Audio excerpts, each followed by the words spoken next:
यदा हि धर्मस्य ग्लानिर्भवति भारतः अभ्युत्थानमधर्मस्य तदात्मानं सृजाम्यहम्। अरे ये श्लोक तो सुना सुना लगता है, यह किसका श्लोक है? यह महाभारत के श्लोक हैं। क्या तुम्हें महाभारत के बारे में पता है? नहीं, आखिर महाभारत होता क्या है? महाभारत एक ऐसा युद्ध है जिसमें भाई भाई आपस में लड़े। एक तरफ 100 कौरव थे तो दूसरी तरफ 5 पांडव। मगर महाभारत का युद्ध हुआ क्यों? महाभारत का युद्ध का कारण है धृतराष्ट्र का पुत्र मोह व दुर्योधन का अहंकार। इसका सबसे मुख्य कारण है द्रौपदी वस्त्रहरण। तो आइए हम महाभारत का एक संक्षिप्त रूप के आपके सामने नीति के रूप में प्रस्तुत करने जा रहे हैं। तो क्या आप तैयार हैं?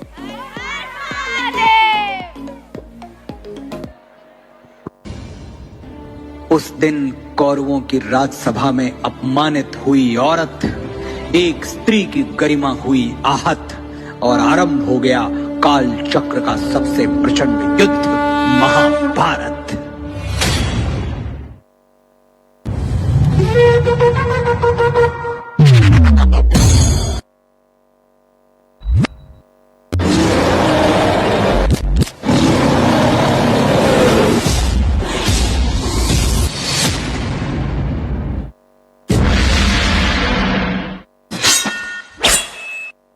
आरंभ है प्रचंड,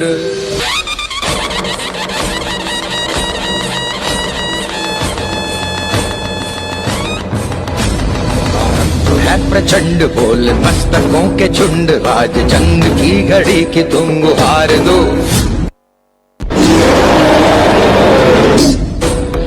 आन बान शान या की जान का हो दान, आज एक धनुष के बाण पे उतार दो।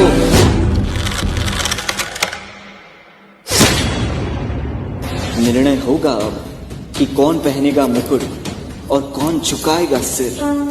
अब चल पड़ा सारथी कृष्ण का रथ और बरसेंगे अर्जुन के तीर।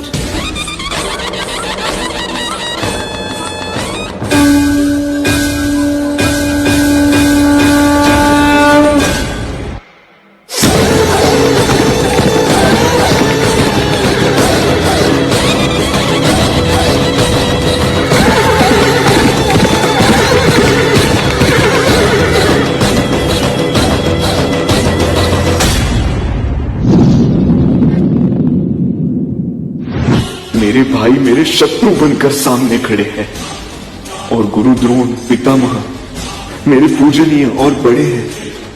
कैसे उठाऊं उनके सामने शस्त्र? मन करे सो प्राण दे, जो मन करे सो प्राण ले, वही तो एक सर्वशक्तिमान है। विष्णु की पुकार है, ये भागवत का सार है, कि युद्ध ही तो वीर का प्रमाण है। कौरवों की भीड़ हो या पांडवों का नीड़ हो, जो लड़ सका है वो ही तो महान है।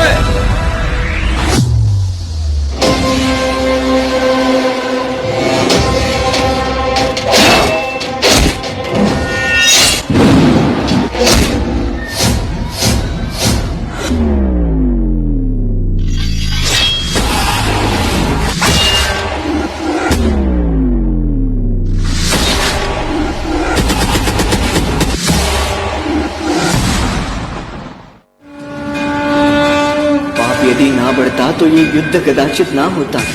धर्मराज भी स्वयं कभी अपने संयम को ना खोता। एक नारी का वस्त्र हरण अब स्वयं तुम याद करो। छोड़ दो रिश्तों की डोर और अधर्मियों का नाश करो।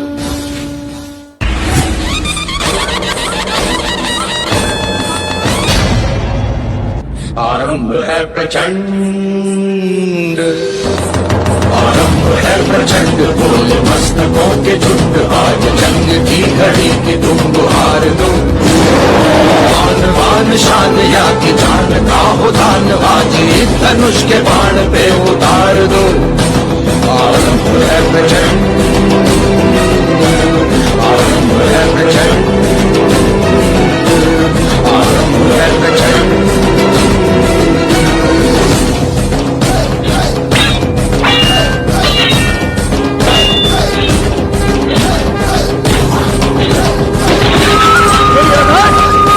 इसी जगह पर तूने द्रौपदी को बिठाना चाहता था।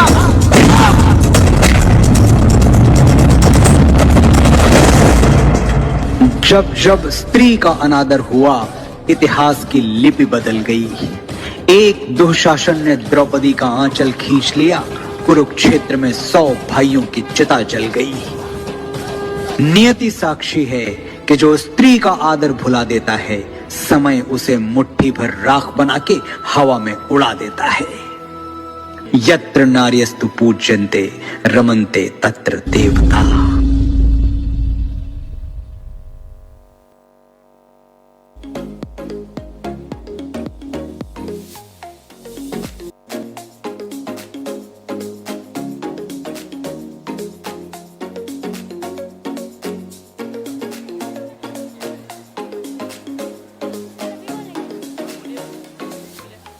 Arna,